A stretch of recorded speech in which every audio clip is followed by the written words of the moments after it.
अजय दुबे, अगर मैं आपसे पूछूं कि आप देशद्रोही हैं, तो क्या आप मेरे दर्शकों को आप बता सकते हैं कि मेरे इस गुस्से में और ये उंगली दिखाने की प्रवृत्ति में राष्ट्रवाद के क्या खतरे हैं और क्या समझ है? अगर आप मुझसे ये पूछेंगे तो मैं हंस दूंगा। क्यों आप हंस देंगे? मैं हंस दूंगा क्योंकि भारत का जो राष्ट्रवाद है वो नहीं है जो कि जो जर्मनी में था, जहां पे यहूदियों को भट्टी में झोंक दिया गया था। स्वामीनाथन अय्यर ने बहुत अच्छा लेख लिखा है, लेकिन उसमें एक कमी है, उसमें कोई भारतीय उदाहरण नहीं है। और वो कमी मैं पूरी किए देता हूं। जब हिंदुस्तान में 1942 में कांग्रेस ने भारत छोड़ो आंदोलन की अपील की, तो उस वक्त अंबेडकर भारत छोड़ो आंदोलन के खिलाफ थे। वो तो ब्रिटिश सरकार के अंग थे। राष्ट्रीय स्वयंसेवक संघ ने आधिकारिक रूप से भारत छोड़ो आंदोलन में भाग लेने से इनकार कर दिया था। सावरकर भारत छोड़ो आंदोलन के खिलाफ थे। कम्युनिस्ट पार्टी भी भारत छोड़ो आंदोलन के खिलाफ थी। लेकिन क्या गांधी जी ने उस वक्त, जबकि भारतीय राष्ट्रवाद की अभिव्यक्ति, राजनीतिक अभिव्यक्ति अपने चरम पे थी और भारतीय आजादी के लिए संघर्ष हो रहा था, इनमें से किसी को देश का गद्दार कहा? इसमें किसी को राष्ट्र विरोधी कहा? किसी की देशभक्ति के ऊपर कोई शंका की? गांधी जी ने ऐसा नहीं किया। ये सब लोग स्थायी रूप से कांग्रेस के कांग्रेस, मैं ये कहता हूं गांधी जी इतने बड़े नेता उस वक्त भी थे, और मैं तो कहता हूं अपने देहांत के बाद आज भी इतने बड़े नेता हैं, सब लोग उनकी नाम की संबई भरते हैं। अगर गांधी जी ने इनमें से किसी को राष्ट्रवाद विरोधी कह दिया होता, किसी को गद्दार कह दिया होता, तो आज तक उस डंडे से पिंड छुड़ाने की वो कोशिश कर रहे होते और नाकाम हो रहे होते। आरएसएस कितना भी हिंदू हिंदू कहता रहता, लेकिन गांधी जी द्वारा लगाए गए उस आरोप से बचना और उससे अपने आप की हिफाजत करना उसके लिए बहुत मुश्किल हो जाता। अब मैं दूसरा उदाहरण देता हूं। जब हिंदुस्तान आजाद हुआ, बहुत छोटा, हिंदुस्तान आजाद हुआ, तो उधर तो जवाहरलाल नेहरू भाग्य के साथ मुलाकात का भाषण दे रहे थे आधी रात को, और इधर हिंदुस्तान के कई हिस्सों में समाजवादी और दूसरी विचारधारा के लोग नारे लगाकर जुलूस निकाल रहे थे कि ये आजादी झूठी है। उनको भी कभी राष्ट्रवाद विरोधी नहीं कहा गया, उनको भी भारत की आजादी का विरोधी नहीं कहा गया। तो भारतीय राष्ट्रवाद इस तरीके से बना है। इसका उदाहरण लोग नहीं दिया। देखिए ये है पूरा परिप्रेक्ष्य जिसमें हमें भारतीय राष्ट्रवाद को देखना चाहिए। एक ही बार में झंझना गया कपार, मतलब कैसे लोग एंकर लोग करता है। लेकिन फिर भी अगर मैं पूछूं, Rakesh Sinha, you are the one who is the real, क्या बोलते हैं उसको, देशद्रोही। देखिए, मैं इस पूरे बहस को यह मानता हूं। नहीं, इस क्रोध की प्रक्रिया पे भी आप टिप्पणी कीजिए। इस पे अभय जी भी नहीं किया। ये जो अगर हम निशानदेही और क्रोध, मतलब आप जवाब जरूर दीजिए, उस पे भी टिप्पणी कीजिए। देखिए, मैं जब आप कहेंगे आप देशद्रोही हैं, तो और चीख के उंगली दिखा के 500 लोगों को ले आके कहूं तो मैं यही कहूंगा कि आप उसकी जो सजा देना चाहते दे दीजिए। मैं एक बात इतना कहना चाहता हूं कि देखिए, राष्ट्रवाद पर जो आप बहस कर रहे हैं, मुझे बहुत अच्छा लगा कि जो घटनाएं घट रही हैं उस इतर उसका वैचारिक आधार क्या है। ठीक है। तो पहले एक पंक्ति में मैं कहूं कि भारत का राष्ट्रवाद और पश्चिम में जो राष्ट्रवाद का डिबेट है उसमें एक बुनियादी अंतर है। और आज भी नहीं, वो उसको मैं एक ही लाइन में समझाना कहूंगा। पश्चिम के अधिकांश चिंतक कहते हैं कि राष्ट्रवाद ने राष्ट्र बनाया, चूंकि वहां भाषा के आधार पर राष्ट्र बना। हाँ, अधिकांश चिंतक यही मानते हैं कि राष्ट्रवाद ने राष्ट्र बना। जो लेटेस्ट अभी बनाने के लिए राष्ट्रवाद की विचारधारा का इस्तेमाल जैसे ग्लेनर हैं, जो लेटेस्ट उन्होंने राष्ट्रवाद पर किताब लिखी, उनकी किताब 24 भाषा में 1,60,000 किताबें बिकी। ठीक है। उन्होंने कहा कि राष्ट्रवाद एक प्रोडक्ट है और राष्ट्रवाद ने राष्ट्र को बना, राष्ट्र ने राष्ट्रवाद से राष्ट्र बना, जैसे भाषा के आधार पर राष्ट्र बना। द्वितीय विश्व युद्ध के बाद राष्ट्र बने। भारत की स्थिति डिफरेंट है। भारत में है कि राष्ट्र से राष्ट्रवाद आया। उसका मैं एक पंक्ति में कहता हूं, वो क्या है कि एक वेद का श्लोक है, जननी जन्मभूमि स्वर्गादपि गरीयसी। ये प्राचीन काल में जब राष्ट्र के ऊपर कोई डिबेट नहीं था, तब हमने कहा कि जो हमारी जन्मभूमि है वो स्वर्ग से भी अधिक पवित्र और पूजनीय होती है। तो जन्मभूमि और राष्ट्र में अंतर है। मैं यही आता हूं, मैं यही था। तो भारत का जो विकास हुआ एक सभ्यताई के परिप्रेक्ष्य में हुआ, सभ्यता के परिप्रेक्ष्य में हुआ। तो भारत का राष्ट्रवाद उस सभ्यता के परिप्रेक्ष्य में देखना चाहिए। इसीलिए मैं रवीश जी एक बात कहता हूं, जो आप दोनों ने बहुत अच्छी बात कही, उसमें बहुत बातों से मैं अंतर करता हूं जो संघ के संबंध में कहा, बाकी बातें आपकी सब अच्छी थी।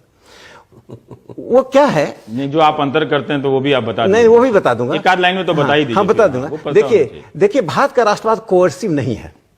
पश्चिम के राष्ट्रवाद में कोर्सन है, जिस जर्मनी का आपने उदाहरण दिया, उसका एक उदाहरण देता हूं। बार बार पीडीपी की बात, हाँ मैं बता रहा हूं, बार बार भारत का राष्ट्रवाद कोर्सिव नहीं क्यों है कि देखिए, अभी आधुनिक उदाहरण लीजिए, नागालैंड में एंटी इंडिया मूवमेंट चला, कश्मीर में सेपरेटिस्ट मूवमेंट चला, मिजोरम में चला लालडेंगा का।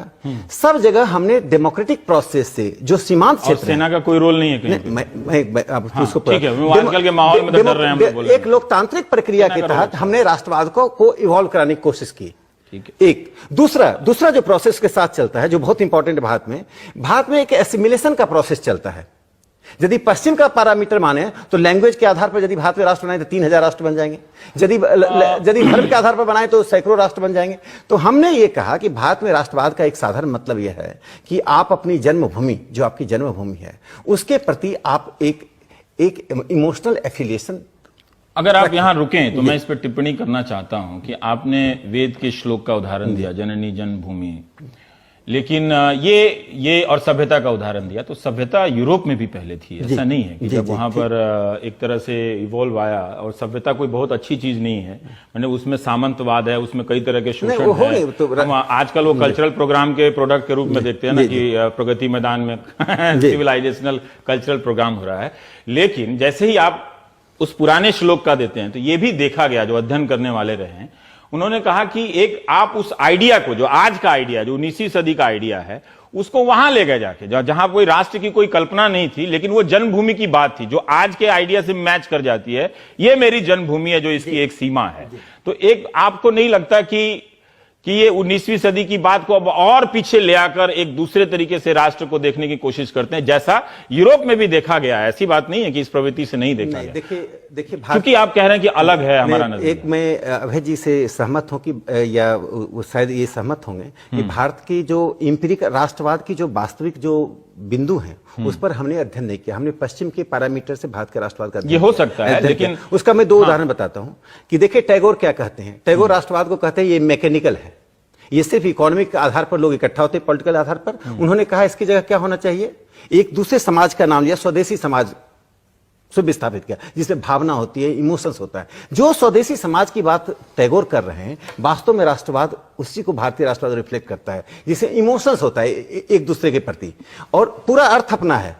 इसे भारतीय राष्ट्रवाद में क्या है, पूरा भारतीय राष्ट्रवाद में क्या है, मैं इसको समाप्त कर दूं। भारतीय राष्ट्रवाद में क्या है कि स्पेसिफिक होते हुए भी, जन्मभूमि का साथ होते हुए, एक लार्जर ह्यूमैनिटी के कंसर्न को एड्रेस करते हैं। पर ये दोनों खूबियां किस राष्ट्रवाद में नहीं है? मैं बताता हूं, ह्यूमैनिटी के कंसर्न वाला साम्राज्यवाद। मैं इसका बताता हूं कि पश्चिम में जितना सेपरेटिस्ट मूवमेंट चला, और जो जर्मनी में आपने देखा, कोर्सन के एग्जाम छोटे मोटे, वहां भी लार्जर डेमोक्रेटिक प्रोसेस हुआ है। संदर्भ के अनुसार राष्ट्रवाद बदलता है, ऐसी बात नहीं। यहां पर कोर्सन मिनिमम हुआ है, यहाँ एसिमिलेशन एंड ठीक है, कोऑप्शन। लेकिन आपने जो रविन्द्रनाथ टैगोर का जिक्र किया, वो मैं अभी दर्शकों को बता दूं कि वो अगर चाहें तो सब्यसाची भट्टाचार्य ने ईपीडब्ल्यू में उसका बड़ा अच्छा विश्लेषण लिखा है, और मैं पढ़ रहा था तो मुझे लगा कि अभी अचानक जाके टीवी में क्लासरूम की तरह ठेल देना, गोपाल गुरु निवेदिता के लिए छोड़ देता हूं।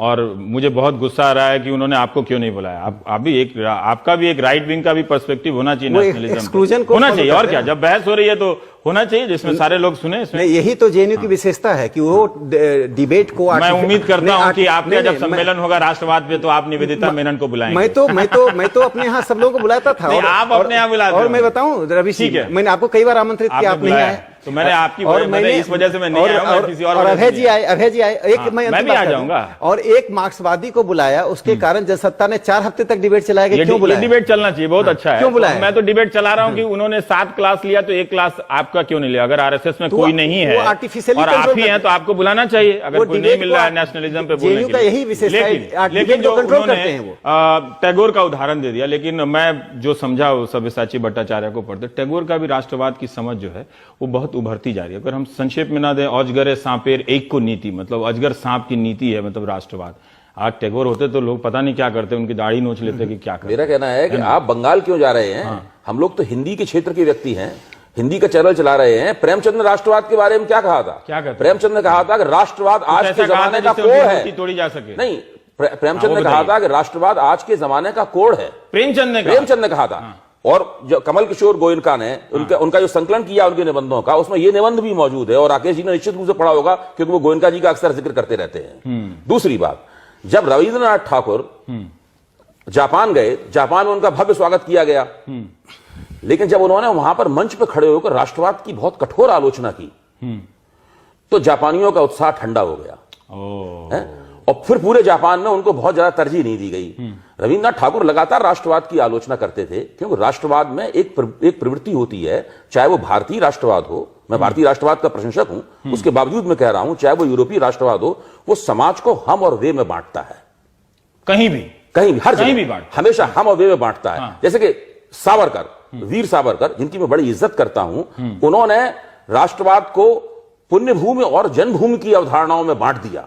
राकेश जी इस बात को अच्छी तरीके से जानते हैं कि जिनकी जन्मभूमि भारत हो सकती है, लेकिन पुण्य भूमि नहीं है तो उन्हें पूर्ण नागरिक होने का अधिकार नहीं है। तो वो हमेशा होता यह है कि जो 19वीं सदी में और तुरंत 20वीं सदी में राष्ट्रवाद की जो परिभाषाएं दी गई, उन्हें अगर आप आज के जमाने में लागू करेंगे, जब राष्ट्रवाद की ये परिभाषाएं पुरानी पड़ चुकी हैं, जबकि जो भारत में नहीं रहता है, जो एनआरआई है, नॉन रेजिडेंट इंडियन है, उसको भी भारतीय राष्ट्र के निकट लाने के उद्यम में नरेंद्र मोदी सबसे ज्यादा लगे हुए हैं, और कैसे उसको पूर्ण नागरिक भारत का बनाया जाए, बस उसने भारत की नागरिकता छोड़ दी है।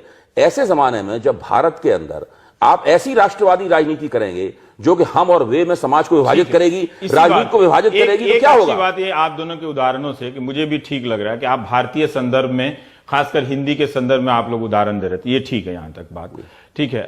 बांटने वाली बात और आप एनआरआई वाली बात, मैं ये कह रहा हूं कि सावरकर हो या कोई भी हो, 19वीं और 20वीं सदी में ये एक प्रवृत्ति थी कि जो उस वक्त के चिंतक थे, वो एक राष्ट्र, चूंकि कई तरह के देश बन रहे थे, उपनिवेश के खिलाफ आंदोलन हो रहा था, तो सब कोई नेशन को डिफाइन कर रहा था, ठीक है, चाहे टैगोर हो, चाहे सावरकर हो, चाहे गांधी हो, चाहे अंबेडकर हो, हर कोई कर रहा था। आज के इस दौर में हम डिफाइन कर रहे हैं या लाठी लेके? नहीं, यहां आपसे तो सर, मैं देखिए, एक बात मैं टिप्पणी कर दूं जो अभय जी ने कहा। देखिए, प्रेमचंद ने या टैगोर ने जो राष्ट्रवाद शब्द की आलोचना की, अवधारणा की आलोचना की, उनका काल और पृष्ठभूमि देख लीजिए। उस वक्त यूरोप में राष्ट्रवाद के नाम पर ही सब नंगा नाच हो रहा था। जैसे आप जर्मनी का लीजिए, आज भी हो रहा है। मैं कहूं, आज भी मैं क्या कहा, 20 से 25 मुल्कों में मैंने क्या कहा, स्टेट कायम मैंने हो चुका कहा है। कि उन्होंने जिस राष्ट्रवाद की आलोचना की वो हमारा राष्ट्रवाद नहीं है। शब्द वही है, नेशनलिज्म शब्द वही है, चूंकि यूरोप से आया है। राकेश जी, ये आपने अच्छी तरह से रेखांकित किया, लेकिन क्या आप ये देख नहीं पा रहे हैं कि हमारे राष्ट्रवाद में भी उसी तरह की कमजोरियां हैं जो यूरोपियन राष्ट्रवाद में रही हैं, उसी तरह के खतरे हैं जो जर्मनी में रहे हैं? उस खतरे का जवाब आप ये बताइए कि जो लाठी लेके और झंडा लेके जो खड़े रहे, ये जर्मनी में नहीं हुआ? मैं कह रहा हूं कि हर विरोधी को कम्युनिस्ट बताना जर्मनी में नहीं हुआ। आप तो पढ़े हैं, मैं कह रहा हूं कि देखिए, मैं कह रहा हूं जो आपने मुझे, मैं आपका एक अभिनंदन इसलिए करता हूं कि आप अकेले टीवी चैनल हैं, मैंने और टीवी चैनल चिल्लाने वाला नहीं, आपने अपने introduction Rakesh Sinha, you are the one, आपने अपने इंट्रोडक्शन में सुजीत की बर्बर हत्या की बात रखी। मैं यही बात कहना चाहता हूं कि भारतीय राष्ट्रवाद का जो विमर्श हो रहा था, उस विमर्श को एक पक्षीय और यूरोप केंद्रित बनाने का जवाहरलाल नेहरू विश्वविद्यालय के शिक्षकों ने किया।